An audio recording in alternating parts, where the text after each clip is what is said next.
Thanks. Thanks, Kim, for facilitating, and I appreciate everybody joining. Nice to see some familiar faces, and thanks for taking the time out of, like I said, one of the sunny days we've had to participate. Before I turn it over to Mike to report on our performance over the last since our last meeting, I just want to take a minute. Everybody's on this call at some level because they're part of the community foundation tied to it. The experience of Vermont in the last 8 weeks, unfortunately, isn't a novel experience because we went through it 10 years ago and in various places, and we've experienced some of it since then. But it was pretty remarkable. What I hope you saw from the organization to which you're tied is an incredible commitment to meeting the moment. And every bit as importantly is the response of this organization standing up and launching a flood relief fund within 18 hours of the impacts of the flood. The scale of that fund is now at about $6.5 million. $2 million has already gone back out the door, really meeting the moment.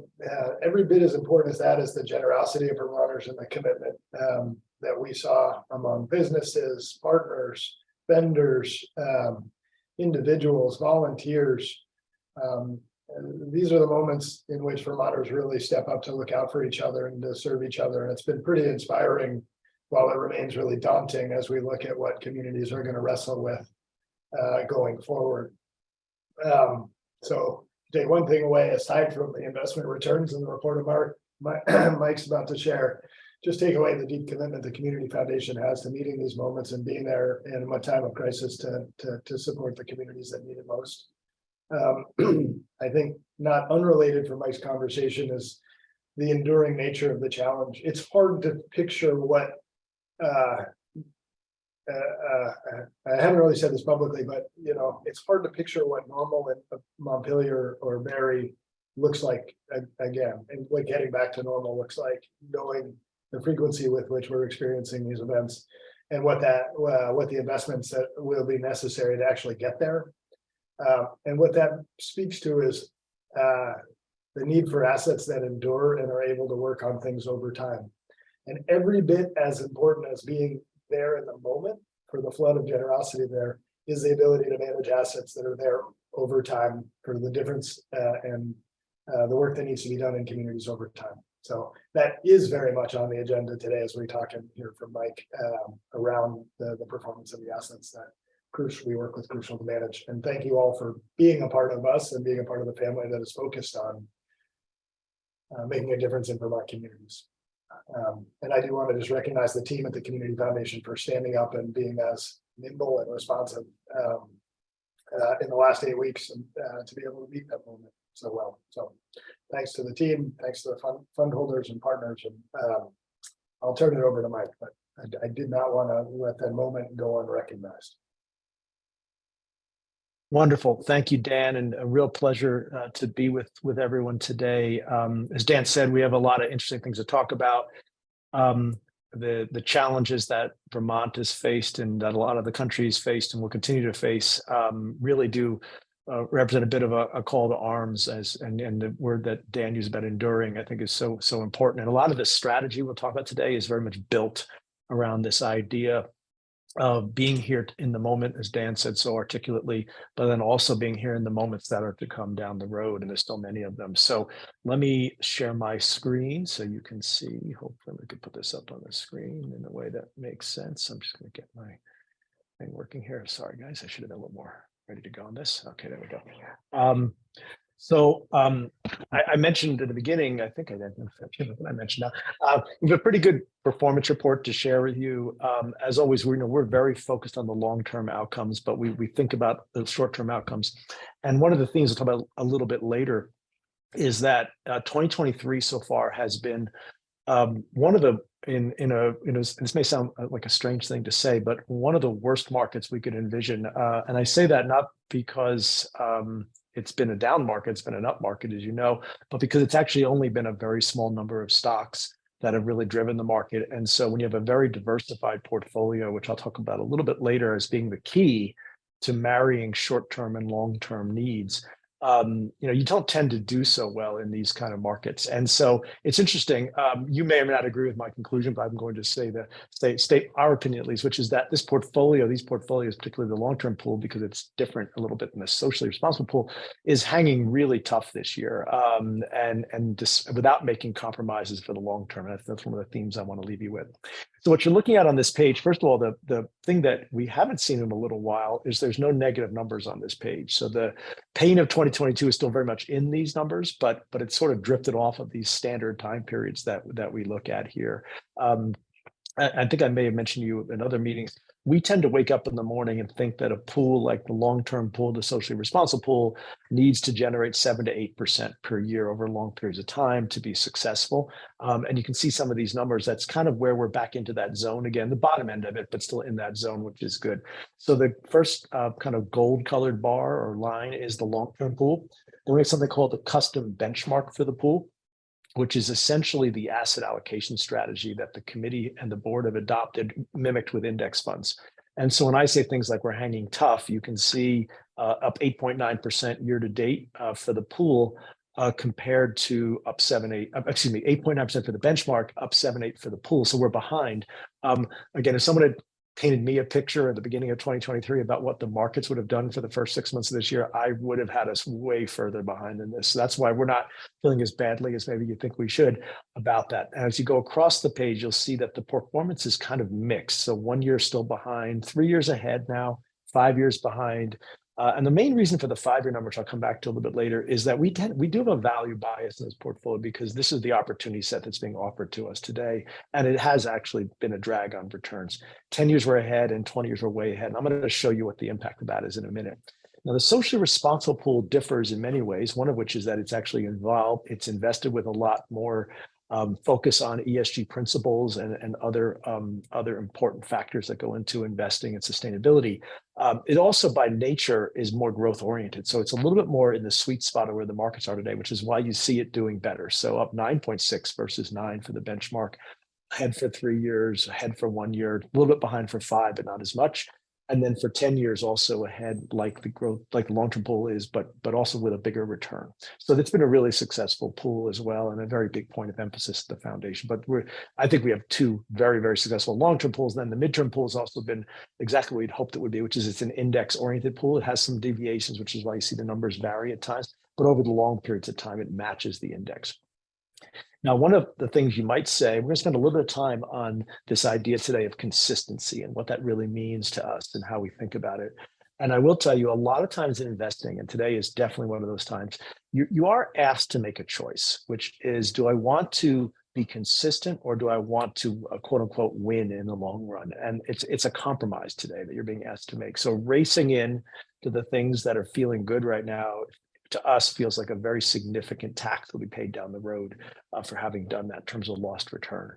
And so the way we think about this is, so why would you ever, though, subject yourself to any short-term pain if there's no long-term benefit? And so we very much believe in this balance. Now, it's a balance, to be clear. You don't want to go too far with any of this. So what this table chart now is doing is it's taking the numbers you saw on the prior page just for the long-term pool, and it's converting them into cumulative numbers. So everything back here was per year, and over here is the compound return over time. I'm sorry, hearing a little bit of background noise from somebody there. I'm not sure who that is. And what you can see is again, these are the same numbers, but the difference is that when you compound returns, they're bigger, of course, if they're positive at least. And this is why we think long and hard about this compromise question. So back here for 1 second. So 7.3 versus 6.9 for 3 years is fine. 7.2 versus 6.3 is better, but doesn't look to be dramatically different when you look at it this way. But now if you go here, that's 23.5% versus 22, which is good.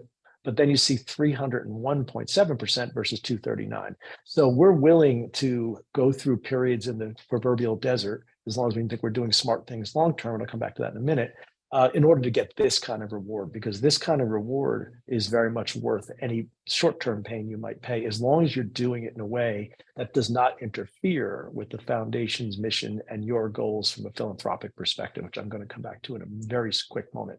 So this is the trade-off we're always making. And frankly, I wake up in the morning wanting these bars to always be blue above red. Who doesn't want that? But I also wake up thinking if we can stay close in the periods that are tough for the strategy and tough because the markets are a little unhinged, we're good with that. And we're staying very close, which is why we're feeling pretty comfortable right now. Maybe we shouldn't be, but we are, because we think we are very much set up for this long-term outcome that you've seen before. Well, let me just see here. I'll get this to work better. So let's talk about this term of consistency. I think that's good. So let's start with the SR pool, where the data that we have starts in June of 2010. So one of the problems with everything I've shown you so far is it just starts and stops at one moment in time. So June 30th, 2023. So if you said, which pool is better from a return perspective for the last 10 years, right now you'd have to say, well, the socially responsible, of course, is better at higher returns than the long-term pool for the last 10 years. Totally a fact. But that wasn't necessarily true a year ago or 2 years ago. And more importantly, it may or may not be true 2 or 3 years from now. It could be. The socially responsible is a wonderful pool, but the two pools have their own cycles is the point, and they're going to have slightly different trends and different patterns of performance.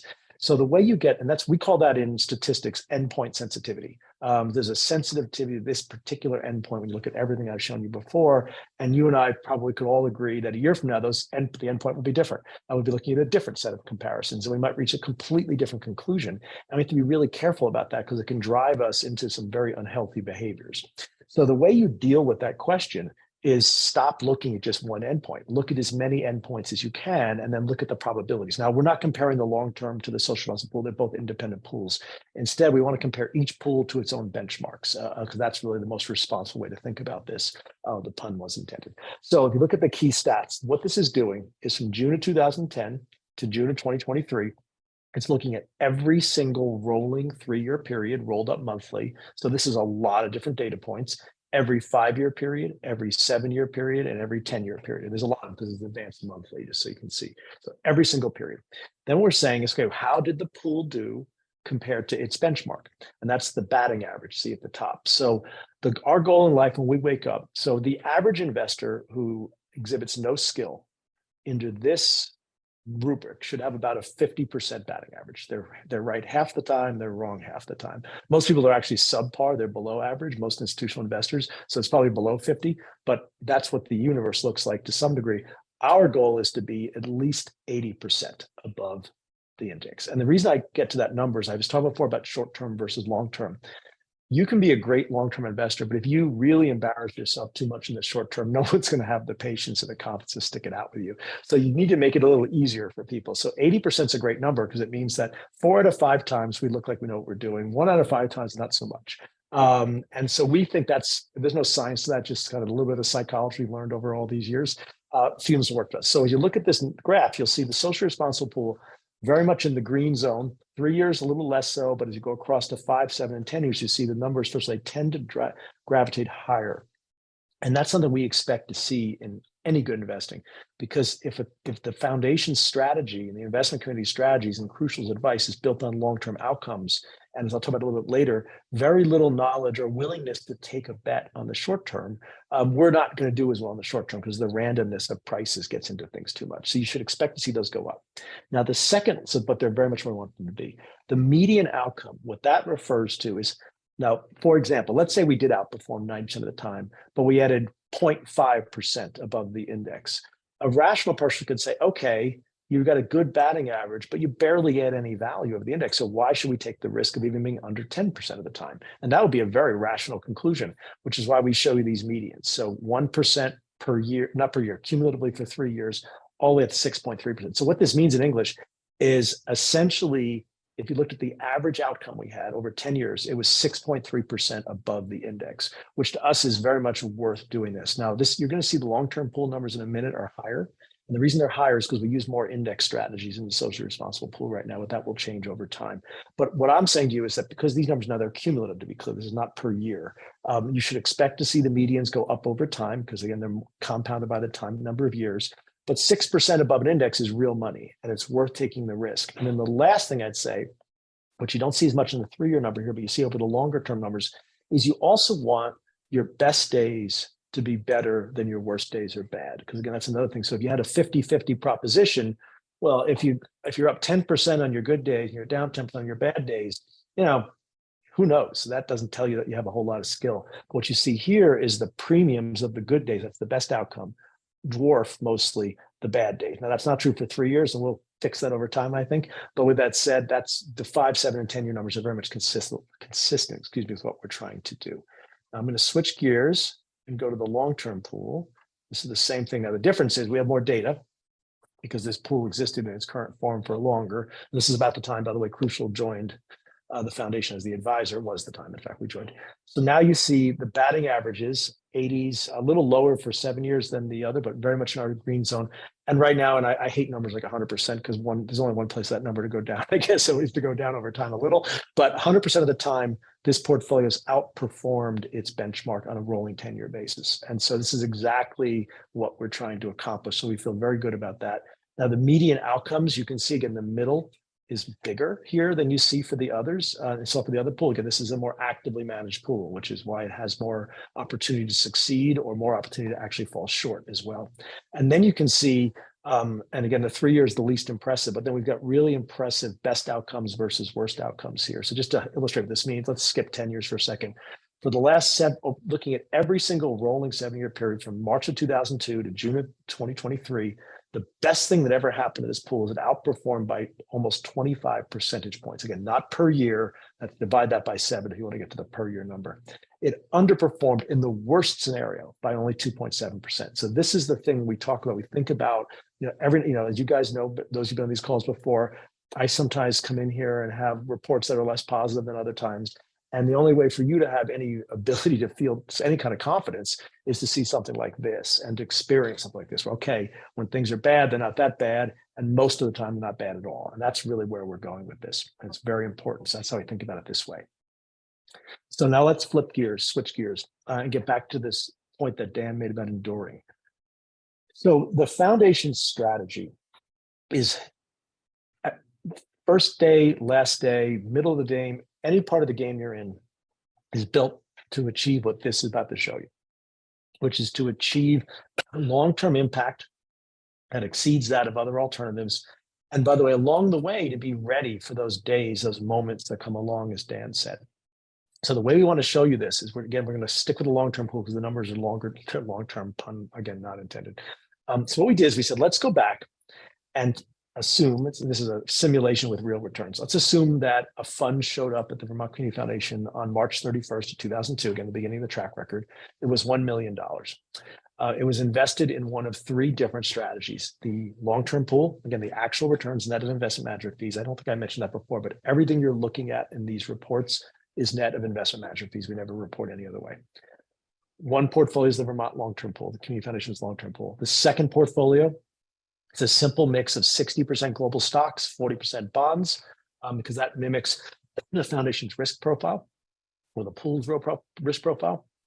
Or a third, just put it all in the stock market into global stocks. That's MSCI ACWI, which stands for All Country World Index. Today, just so you know, that index is about 60% US. So it's a heavily US dominated index, but it's just not exclusively the US. So then what we did is this million shows up, we invest in these 3 different ways, and then everything else is the same. We take out 5% a year for spending of a 12-quarter rolling average. We never add another nickel to it, and that's it. So there's no capital add to this fund. So what you're showing here on the left set of bars is the Community Foundations. If this fund had been invested in the Community Foundation pool, it would be worth about $425,000 more than it was when it showed up here 20 plus years ago. That's after the spending, just to keep in mind. If it had been invested in a 60-40 mixed, it would have only had a $200,000 premium. So of quite a bit less return, obviously, than the blue bar. Now, here's the interesting part. But look at the gray bar.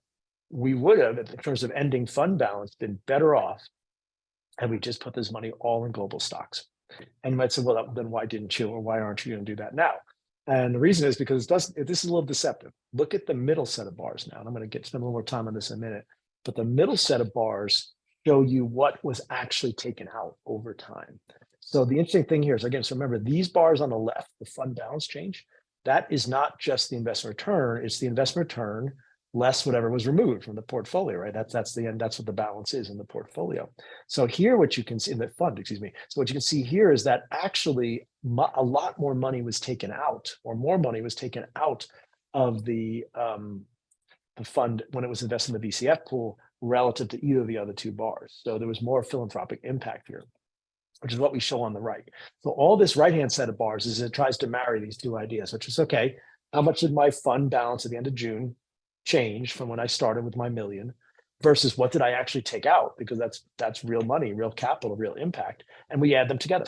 And what you can see here is actually now we're back in the place that we like better, which is that the long-term pool is actually now ahead of the global stock pool, and it's way ahead of the 60-40 mix. So this is the key point, which is now we're saying to folks, we can end up with higher impact using this more diversified strategy because it has stocks, it has bonds, it has private equity, it has a lot of different things in it that are not just the all country world index.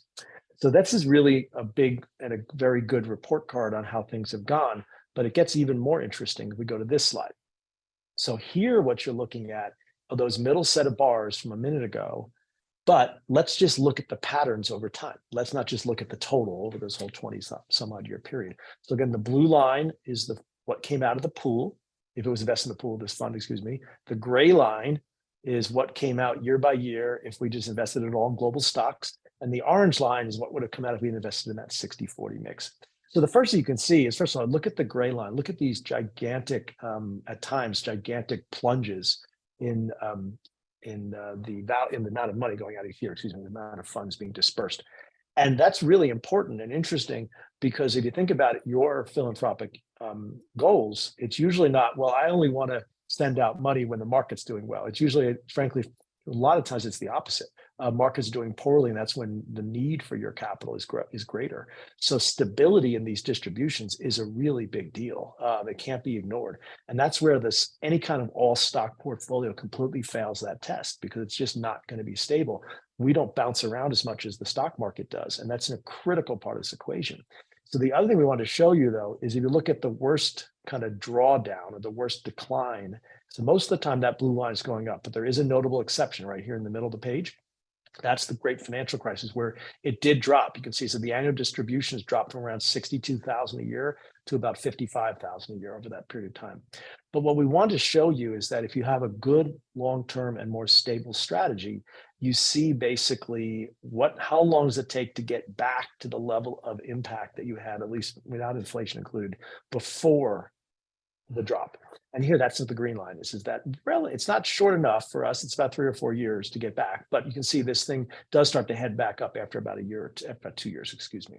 The red line shows you how long it took for this all stock portfolio to catch up. And now we're looking at almost 12 years, which is, they're both not great outcomes. We'd like to have nothing ever go down ever, of course. But the point is that this graph shows you how much more healthy the distribution rate has been from the fund if it's invested in the long-term pool. Excuse me for stammering here.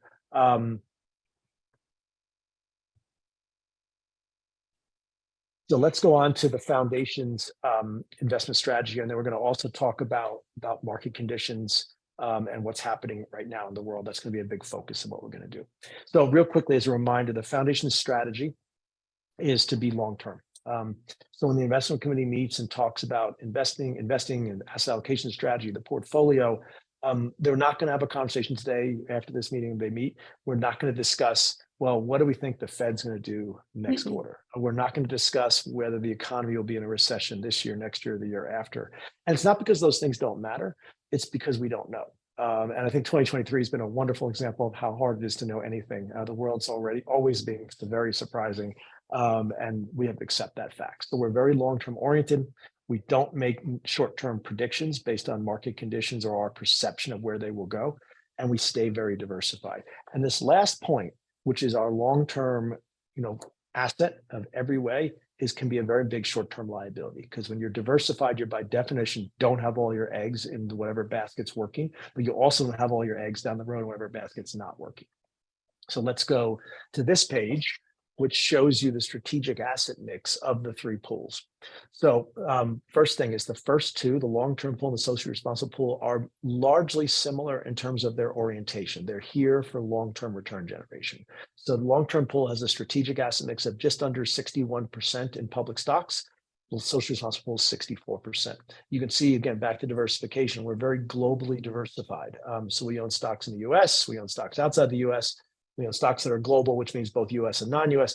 And then special opportunities are the kind of niche strategies that we use in the portfolio. These are more concentrated, less well-known people sometimes out there who can generate very big returns and create a lot of diversification. And one of the reasons the foundation's had that very high success rate you saw in the beginning against the benchmarks is that it's got a lot of diversification and a lot of different people, all, we think mostly very talented, all doing different things, which creates a real benefit. Underneath that, you can see the other issue is how much we have in bonds. Bonds are a really interesting topic today. We'll talk about that a little bit later. Interest rates are higher, which is good, which makes bonds more interesting. The question becomes, are they more interesting compared to stocks or not? And the answer is mildly yes. And you can see here, we're about 17.5% in bonds. In the long-term pool, 24% in the socially responsible pool. And then underneath that, we have a small hedge fund allocation in the long-term pool, not in the socially responsible pool, and then private assets, which is largely private equity. And it's got some other private assets in there as well. And then, of course, there's the Vermont investment pool, which is a wonderful part of the foundation's investment strategy and its impact, of course, more importantly. The midterm pool, which you saw had more dampened and lower returns earlier, and there's a reason for that, because it's more of a 50-50 portfolio. So it's 47.5% global stocks, again, 47.5% in bonds. We're always in that posture. So even if the bond returns look poor or weaker to us, we'd have a lot of bonds in a portfolio like this because we're very concerned with the stability. The midterm pool is here for shorter duration philanthropy. So if you, for example, say, well, I'm not interested in preserving the purchasing power of my assets over the long term at the foundation, I want to probably distribute a big chunk of them over the next 3 to 5 years. The midterm pool is a more responsible vehicle because it won't be as volatile. You won't have the misfortune of having essentially a shorter time horizon invested in a longer term pool. That's the kind of mismatch you want to avoid. So the committee reviews this once a year. They can talk about as much as they'd like, of course. They don't change it every year, but they do change it from time to time. And when we do make changes, we highlight those for you guys. But watching us change this is not a particularly exciting process. It's a slow process because these are all built, as I mentioned earlier, on long-term forecasts, not on short-term insights that, frankly, I wish we had, but we do not have. So I'm going to quickly just touch on one last thing, and I'm going to get right to the market climax. I think that might be more interesting for people. So manager due diligence is that back to that track record reform and success we've had. So this is largely Crucial's responsibility to source managers. It's the investment committee's responsibility to decide on what our managers, whether to use manager or not use managers. And then also with Dan, of course, and the team, and then also to decide whether to keep managers or not keep managers, which is a really important part. And I have to say the very strong track record you saw comes from basically getting both those things right. So the sourcing at Crucial has been good, but even more importantly, the foundation's reactions to what happens over time have been even better. Most institutional investors fail and should be in index funds exclusively, despite what I'm about to say in a minute, because they time their hiring and firing miserably. So real quick thing, how do we succeed when others can't? Pretty simple. First of all, Crucial has a team of 17 research analysts. I'm chief investment officer, so I work with the foundation, but I also responsible for overseeing them and meeting with and checking everything everyone does. So 4 rules that we work on. One is returns are always accompanied by risk. So if anybody comes in and says to you, hey, I can generate great returns and the risk is really low, you should really, really kick them out of your whatever room you're meeting with them. Don't talk to them anymore because that's completely false. It never happens. That's how you end up investing in Bernie Madoff. So there's always a risk, and you have to understand the risk, and you have to decide whether you can tolerate the risk. And if you can, and the returns are good enough, then you should do it. And then again, diversify those risks. That's the key point. For us, and this is the advantage we have as an institutional advisor, we can spend time with everybody. So we spend a ton of time getting to know the people who make decisions in the foundation's portfolio. So when things are bad in the portfolio, like they're having a disappointing outcome, we're not saying, well, they're down 10% and the index is down 8%, so they've done a bad job. We see that and the committee sees that, but we talk about why. And we also talk about what the manager's thinking and whether they think they made a mistake or maybe they think they're actually right and the market's wrong, because that happens quite a bit. So really important part of it. One place where we do not accept risk is in the operational side. So the foundation has a fantastic finance team. Crucial has an operational due diligence process. And here's where, again, I mentioned Madoff before. We make sure the foundation's assets, and then the assets you've entrusted to the foundation by extension, of course, are secure. And then last but not least, this is the point I was making earlier. This is a forward-looking process. Anybody can look at a track record and say, oh, that one's good and that one's bad. The problem with that is that frequently you're just looking at a cycle and you're not looking at the entire picture. And sometimes the best investment you make are the ones that look the weakest at some moment in time. I'm going to jump ahead and let's talk about the world we're living in, because this is, it's stunning. I guess I'm glad I've lived long enough to see it, although it's not going to be fun, I can tell you, which is to see a world that's changing extremely rapidly. I'm not going to touch on geopolitics or the other things that are changing this world rapidly. Let's just talk about the very limited sphere of knowledge we have, which is capital markets and economic conditions. So the first thing is, you don't need me to tell you, we have higher inflation today. And the bad news is that a lot of people out there have really, most of their investment memory, at least, or their financial memory, is over the last 10 to 15 years, let's say. And the problem with that is the last 10 years, in particular, lately, the last 13 years, were an aberration. They were abnormal, and they were abnormal because of the Federal Reserve, which we'll talk about a little bit later. And there's a decent chance that we're heading back to something much more normal. And normal is a relative term. It's not normal if it's different than what you expect. It feels abnormal to you, of course. We'd argue it's normal, but we'll come back to that in a minute. But the issue is that inflation has returned. And the bad news is that for folks who think, well, we just have to wait a little longer to go back to where it was and go back to the way things were 5 years ago, doesn't feel to us like that's going to happen. And the reason it doesn't feel like it's going to happen is because the world has changed. We live in a multipolar world where a lot of the deflationary forces that were out there are no longer there, number one. Number two, we live in a world where there was so much money thrown at things that inflated a lot of asset values that it's created tilts in the system that now need to be fixed. And those are all essentially challenges for an economic system. So with inflation being higher, there's what we call a higher cost of capital. Now, the way you should think about that from your perspective is this is actually good news. Just go down to your buy a T-bill, put money in a money market fund, go to your bank and see what kind of yield you get on your cash right now. It's a lot better. That's a higher cost of capital. So as a saver or an investor, you feel pretty good about that. The bad news, though, if you were a debtor, you would not feel so good about that because now you have to pay more for things. That's what affects a lot of different areas in the world, which we'll talk about in a minute. So if you can get 5% on your savings, that creates what we write at the end there, which is competition for capital. So now when I waltz into you and say, I'd like you to invest in something that's going to return 6.5% per year if I get this right, you could rationally say to me, well, but I can get 5% buying a T-bill, which has no risk. Why would I give you money at 6.5? That's competition for capital. So now I can't walk in with my 6.5% return and convince you too easily to invest in something. Because in the old days, if you're only getting 1% or nothing on your cash, you might have done it. But at 5%, you're like, no, I'm not doing that. That's competition for capital, which creates what we call capital scarcity. Capital scarcity doesn't mean there is no capital. You guys have, all of you through the foundation's investments and through your own personal capital, you have capital.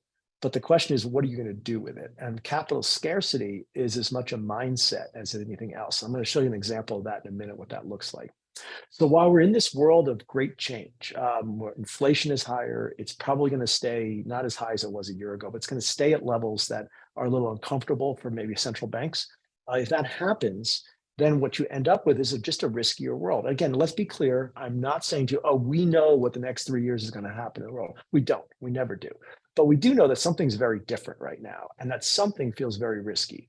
And while that's happening, the stock market is completely oblivious to this. And essentially, people are racing into the same number, a very small number of companies that are admittedly lower risk businesses, but they don't have no risk. They have risks of their own, and capital scarcity could be a real problem to them.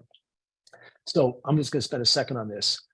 One of the challenges and the things that create capital scarcity and this risk to the system I'm talking about is higher inflation, which then leads to higher interest rates. So again, back to the savings versus the borrowing. If you're a saver, you like higher interest rates. If you're a borrower, you do not. So what this chart is showing you is that historically, if you owned a 10-year treasury bond, you had a yield that was actually above the rate of inflation, typically about 2% above. That was the old norm. When I was a kid in this business many, many years ago, we used to think, yeah, we can get 2 to 3% above inflation. That's what a treasury should pass. And you can see, if you look at the right-hand side of this graph, you can see that yields have actually been below 2% really pretty much since the great financial crisis. And they've actually been negative since the COVID era started, let's call it that, I guess, for lack of a better word. And negative means that essentially the yield on the treasury is lower than the rate of inflation. Now, this is not the CPI. This is actually the Fed's preferred inflation measure, which is the core PCE, which is, again, a little more of a stable type of inflation. The CPI is affected by a lot of different manipulation, but core PCE is a little more solid. So my only point of showing you this graph is that yields really aren't actually that high today, which means that for those who are kind of desperately hoping that the Fed's going to start cutting rates really soon and interest rates are going to plunge again really soon so that everybody can go back to the party that was 2020, 2021, and 2016 and 2017, that feels very unlikely. Yields just aren't that high. So why would they drop a lot from here unless you want to believe that they're going to be abnormally low for a very long period of time? And the reason that it feels to us like that doesn't seem possible is this. So earlier I mentioned normal versus abnormal. So what you're looking at here is the Federal Reserve's balance sheet. So the Federal Reserve, as you know, is the central bank of the United States, and it has a really cool set of responsibilities and a really cool set of powers. One of which is they can basically create money just anytime they want. It's a fascinating thing if you think about it. So, I wish we could all create money. I guess that'd be pretty cool. So what you can see is this is their balance sheet, which is how much money have they created essentially. So from 1994 to about 2008, again, that's the great financial crisis, the Fed created money at about the rate of 5.6% per year. And that actually makes sense because they're creating money, one, because of inflationary forces, they're creating money because of population growth and just growth of our overall economy. So that makes perfect sense. And then you can see what's happened since, which is basically the era, what we use a term quantitative easing, which in English means that the Fed is creating money essentially by buying bonds. There's a lot of different ways they can do this, but this is the way they've been doing it. So they've been essentially, we'd argue, manipulating the bond market, which is why when you go back to this chart, this is why yields have been so low in here, because the Fed's been in the market buying bonds. And other investors are like, oh my God, the Fed's buying bonds. I'm gonna buy bonds too. And so it creates all this pressure that lowers yields essentially.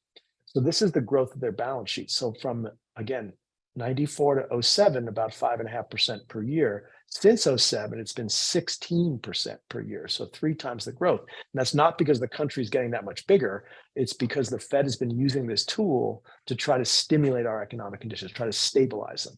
And so now the interesting point, and it's a question as much as a statement, is, have they gone too far? Can you just do this? And our view is, no, you can't. You can't just create money out of nowhere without creating inflation. And that's why the Fed is in a bit of a pickle right now, because they've created inflation. They now need to figure out how to get rid of inflation. And that's because inflation is, by the way, if you think about it, far more destructive to the average person in this country than the stock market going up, or going down, I should say, in this case. And so it's really important to think about how the Fed's priorities work and what's best for the average American, for example. So the red line is starting to come down a little bit. This contributes to the idea of higher interest rates. It contributes to the idea of capital scarcity. So this is, again, can't say for sure what's going to happen, but a lot of things seem to be lining up in a really interesting way. And they do seem to be pointing towards a more risky, more volatile climate. So now this chart basically looks at the S&P 500's top 5 names and what percentage of the index is invested in these names. Now, I want to be clear, this is not a screed against the S&P and saying you should never own the S&P 500. That's definitely not what I'm saying. Instead, what I'm saying is that you do need to be aware, though, of how the risks are building up in the index, and they're building up in a way that is unusual, which again doesn't mean you shouldn't own them, but it does mean that maybe you don't want to have too many eggs in this basket. I think that's the key point we're trying to make. So again, back to why we're diversified. Obviously, over a lot of the last 10 years, we'd better have not to been diversified and to go on the S&P 500 joyride, but all joyrides have a way of ending, and so this one will be no different. So now the way you read this graph is, this is again the weight of the top 5 names in the index. So why does that go up and down? And the reason it goes up and down is because each name in the S&P 500 has its weight determined by the size of the company. And that's what we call the market capitalization. So the market capitalization are the number of shares outstanding in a company times the stock price. So the stock prices of a company like Apple, for example, which is a great example, goes up a lot more than other stocks, then its weight in the index will get bigger and bigger and bigger. So the top 5 names say in the S&P 500, by the way, are in order. I believe it's in order now: Apple, Amazon, Alphabet, Microsoft, and NVIDIA. So those are the 5 names. What this graph is showing you is that if you go all the way back to 1990 and you add up the top 5 names at each moment in time, so it's not those 5 stocks. I'm only heard NVIDIA existed in 1990. Those 5 stocks, it's not the same 5 stocks, just whatever the top 5 stocks were, you can see how much concentration there was. And the peak up until recently was in the bubble of 1999. By the way, very different set of stocks than today with one exception. But what's interesting about that, you can see that got to about 18%. So the index was more concentrated at that point than had been since 1990. And then it started, as it always does, to drift downward as those 5 stocks quickly or slowly, actually in this case, got taken down and kind of away from their exorbitant valuations. And then we've been on this joyride since really 2016, where 5 stocks again have become bigger and bigger. And now they dwarf even the 1999 level of concentration. And concentration does equal risk. You cannot escape that fact, I'm sorry to say, but they dwarf that. And even more interesting than that is that they dwarf that. And it's just fascinating to think about that and how that works. Now, here's the thing. The top 5 stocks in 1999 were Cisco, ExxonMobil, General Electric, IBM, and Microsoft. And I mentioned the 5 before that are the top 5 today. The only name in common, of course, is Microsoft. And that's the way this works, right? There are cycles to life. There's impermanence to everything. The great companies of every era are not the great companies of the next era. And that's why, all those other companies I just mentioned a minute ago, they're still around. And actually, some of them have been quite successful, but they're not the darlings in the market that they were then. Remember, being a darling requires that you win the popularity contest, not just be the best. And it's a really interesting thing to think about. And that's why it bothers us that these same 5 names, and we know 10 years from now, 15 years from now, 4 of them won't be very popular at all. Maybe all 5 won't be popular, who's to say? And they're a big part of the index, which means the price of coming down to earth gets a little bit higher. Now you might say, yeah, but what about Microsoft? It's been there the whole time. Isn't that cool? And maybe these 5 will be the same. And the answer is, yeah, I guess you can never say never. But let's talk about Microsoft just for a second. Microsoft was in the top 5, but then it spent 18 years being nowhere near the top 5 because it had all kinds of problems. Came up with antitrust, bad business decisions, stuff changes. And it went from being one of the darlings to one of the weakest stocks in the market for a long time. It took actually 18 years to get back to the prices it was in the late 90s. Then it had a renaissance, the cloud and all these other great things happened to Microsoft. Now it's a darling again. My point is that nobody wants to wait 18 years for these stocks to come back to earth, or come back to their prior joy, I should say, or prior peaks. So it's just very interesting to think about this risk issue. And then this just gives you one more picture, because you look at that last chart and you say, oh, that makes me a little nervous, especially if those stocks are a little bit pricey today. And it should. And here's what makes us excited and why we're happy about our diversification, which is that the whole market isn't actually popular. In fact, most of the market's extremely unpopular today. People only want to own those small number of stocks, and everything else has been left. Some are dead because they should be, but others have been left for dead and they're not dead at all. It's really interesting. So what this chart is showing you is an index called the Russell 2000, which is 2,000 smaller to mid-sized companies in the United States. And what is that index worth, i.e. its market capitalization, compared to just Apple? So Apple is the biggest name in the country right now. It's about 8% of the S&P, I believe. And I always laugh when I say this because I just can't even believe it. Apple, as of the end of June, was worth more than the entire Russell 2000 index, which is just absurd. There's no way that one company that isn't even growing that fast, by the way, is worth more than 2,000 companies. Yes, and some of those 2,000 companies are complete crap, but some of them are great businesses. And in fact, some of them are the next Apple. And so it's really interesting to think about this. And all this shows you is that this is how kind of distorted the world has gotten, is that you have this type of misvaluation going on. So last thing on this subject, risk. This is all about psychology at the end of the day. I mentioned earlier that capital scarcity is as much a mindset as it is an actuality or a reality of anyone's lives. So a cool way to think about this is to look at the venture capital community. And that's what this chart is showing you. So I'm going to explain what this is. So these are, first of all, number of private companies that received what we call seed financing. So if you were starting a business tomorrow and you had mostly an idea, maybe a little bit of a company started, you'd go out and hopefully find, unless you had all your own money, you try to go find someone who could give you seed capital to start your business with. That's a seed check, essentially, in the private world. And then what these bars are the number of companies that raised a seed round. That's the light blue bars. And then we're not able to raise any more money after that. The dark blue bars are the companies number of companies get enough amount of money that raised a seed round and then were able to raise more money to continue on. And those are the businesses that are most likely to succeed and become maybe someday household names. So again, keep in mind, businesses, generally speaking, especially when they're young, need capital to grow and survive. They don't have enough revenue to self-fund themselves like an Apple can today, for example. So they need capital. So if they can't get capital, what tends to happen is they tend to go out of business. And that's what happens in the venture world all the time, by the way. So now look at this graph. 2018, 2019, 2020, you can see that, roughly speaking, the blue bars add up to about the same thing. And what that means is you had a 50-50 shot if you had started a business in 2018, 2019, or 2020 of getting more money, which is one of the reasons we got to a really, really great party that was going on even into the COVID era.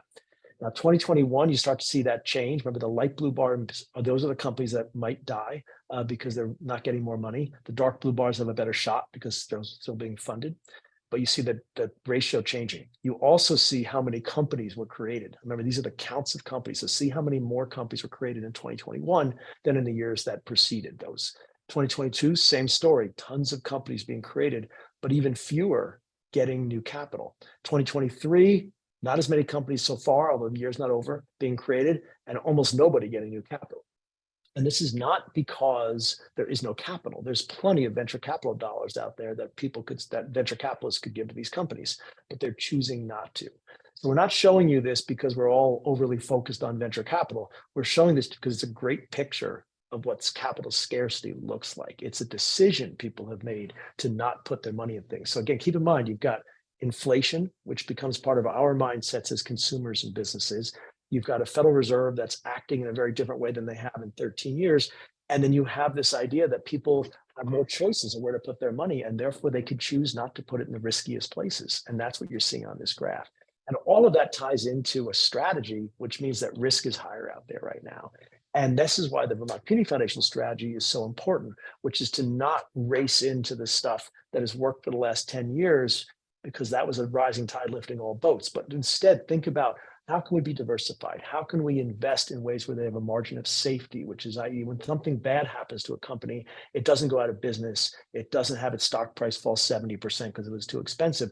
We still generate returns. And if you tie that back to the very beginning, what we're trying to do, as you remember, is preserve the purchasing power, maximize the philanthropic impact of your assets compared to other alternatives you have, like index funds, and at the same time create stability along the way for those days that come, as Dan was describing in the beginning, that require your capital and require it now. So that's why the 3 rules never change here. We have strict adherence to a strategy that has a high probability of long-term success. I'm sure like everybody in this room is the same, and I'm so no different. We hate looking wrong in the short term. It's not fun. It's embarrassing. People think less of you. It's just not a good thing. But we never compromise on this point. If it's not good for the long term, we do not do it. We don't take that easy road of making things feel better in the short term. And we know time is on our side. The second point, the beauty of having a really sophisticated foundation leadership team, as you guys have here, an investment committee like you have here, and hopefully the crucial team as well, is we have scale of assets thanks to your generosity and those of many other Vermonters over the years. We have stability, this strategy. We've been here for a long time. A lot of the investment committee members have been around a long time, and the team has been very great. And so all these things come together to give us stability of strategy. And we have this time horizon, which is really, really valuable to us. And then the bottom point, and this is where my wife tells me to stop saying stuff like this, but I can't help myself. The reason that all this complexity unnerves us, but also excites us, is that we know what it's going to do for us. It's going to give us massive opportunities to invest. I mentioned before the call started, I'm here in Colorado. meeting with somebody who's a very, very interesting, extraordinary real estate investor. And this is what we do. And real estate's particularly interesting to us today because there's a lot of distress already starting in that market, especially around office and other areas. And so the distress is very painful, and I'm not rooting for bad things to happen to people, but we also know it creates opportunity. Market volatility is the same thing. It creates opportunity for investors like the Vermont Community Foundation. And that's how we get the returns that we've earned over time here. Quick crucial commercial, just so you know, we are a New York City-based for-profit institution, not nonprofit. This is our team, 66 people, 115 clients, about 28 billion of capital. Some of the foundations, the best one, of course, is listed here because we're all here together. And I just want to remind you all, we don't manage money. We advise great institutions like the Vermont Community Foundation. And that's how we do our work. So I'm going to turn off my screen and see if there are any questions that I might be able to answer for people. Thanks, Mike. Let's open it up. Any questions for folks on the call? Encourage you to come off mute and share your video if you want to ask a question. So, Ron. Thanks, Dan. Mike, I have two questions. Sure. I think you covered them slightly, but I wondered if you would have a comment about the performance of the pools over the periods that you reported on the early slides. You said they're net of management fees, but are they also considering the net of distribution from the funds? Ron, good question. So yes, how do I describe? I want to make sure I answer this question the way you're asking it. So they're what we call time-weighted returns, which means that we negate the impact of funds leaving. So no, so I guess the answer to your question is no, we are not doing that. But those other graphs, let me bring it back up on the screen for a second, if I may, make sure I do the right thing here. So this, let me go back for just a second here. But forgive me. Oop, I would go to. I can't remember where the slide is. Yeah, this does, and this is what you're asking about, Ron. These middle bars, that's what's coming out. So these numbers here, which are not the performance numbers, admittedly, do include the impact of what you're asking about. If that answer. So the answer is no to your question. Right, thank you. The second question, and my final question, is relates to your research team, which you said you manage and have 17 people involved. To what degree, I know all of your investment firms and advisors use various models to dictate both the investment strategies and perhaps even identify specific investment entities. But to what degree is the team using, since we're in this world of now focus on artificial intelligence, to what degree is AI aiding those decisions that Crucial Partners make? Yeah, that's a great question. So we're a little bit of an odd, I'm going to answer that AI question, I promise. We're a little bit of an odd duck in the sense that we're not model driven. And what I mean by that is a lot of folks, and I think this is what you're alluding to, and if you're not, please tell me if I'm off base, use a lot of the track record information to try to figure out who's good or who's bad.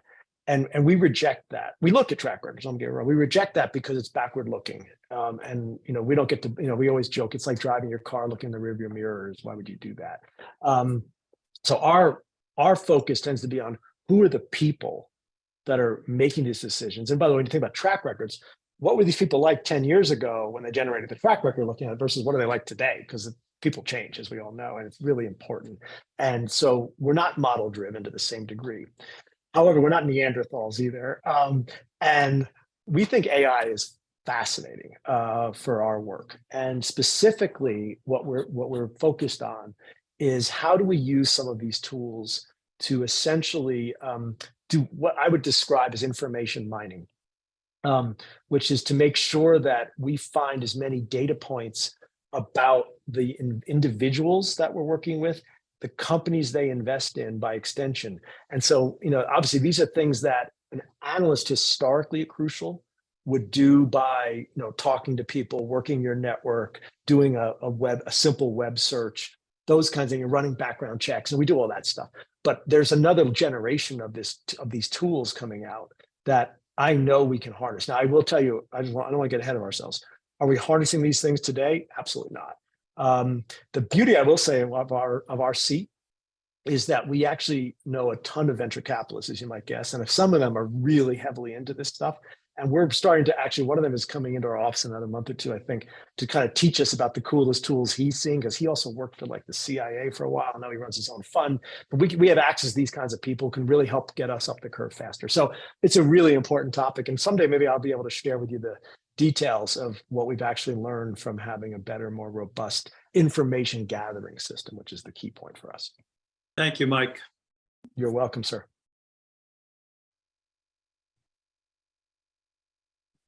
Other questions for Mike?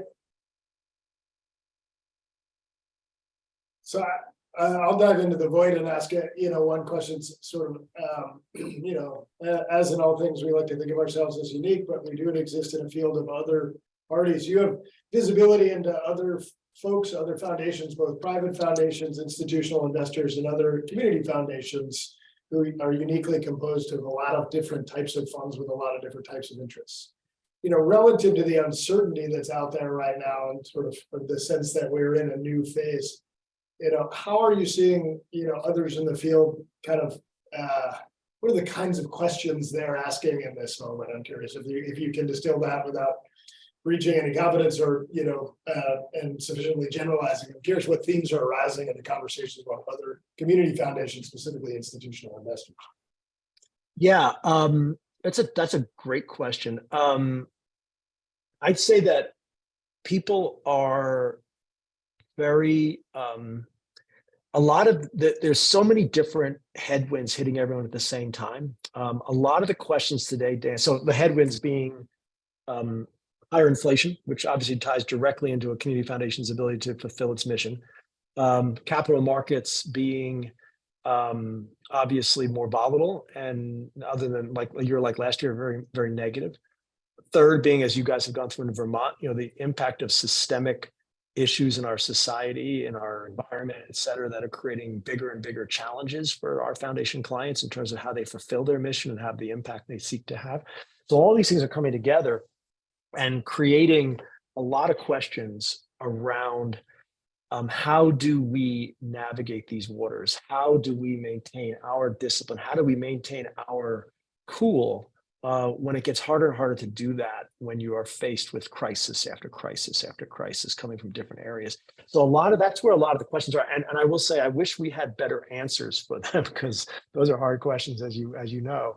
And that's why, and I feel sometimes like when we talk to our clients about being diversified, and someone will ultimately say, yeah, but we would have done better if we had just put our money in Apple for the last 10 years. And, I really don't like that question because it's true. But we keep saying, yeah, but you've got to be in a position where you're moderating the risks that you can control. And that's how we try to answer those questions. And what we don't want to do, and this is the other thing I always think about, constantly in my seat, at least, is that I might be able to show you 100 time periods that add up to a track record. But the reality is that you get one chance to make a huge mistake, and that's it, and then you're done. So you can't make that mistake. And that's why concentration scares us, and concentration of the index scares us, because if that concentration ends up doing what it's done historically to people's investment accounts, then there'll be no do-overs. You do not get to go back and undo that mistake. And that mistake could destroy a client's ability to achieve their mission over the next 10 years. And that particularly bugs me today, because back to that Apple graph with the Russell 2000, there are plenty of stocks out there that can help you fulfill your mission as an organization. Apple's just probably not one of them. And so that's really the challenge that we face. But Dan, to your question, I'm sorry, I'm blathering. It's just such a risky time. It's such an uncertainty time. And I think that is just a massive, massive problem that no one has great answers for.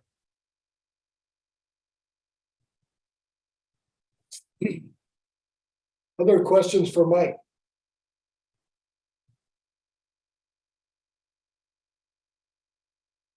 Okay. We of us are going to transition to our investment committee, which is shortly to consider some recommendations from Crucial and look forward a little bit. But I just want to thank everybody again for taking the time participating in the call. Don't hesitate to reach out to your philanthropic advisor or me, or I should And acknowledge again our new VP of Finance, Barry Pius, who's on the call as well, joined us a few months ago. Stay in touch. It is a volatile time, a lot of uncertainty and a lot of pressures that are out there. And, we know communities are wrestling with a lot of stuff. So it's really important that we all stay connected and communicate regularly about what we're experiencing, what we're seeing in place. So thank you very much, everybody. And thanks, Mike, for the overview. Thanks, everybody. Take care.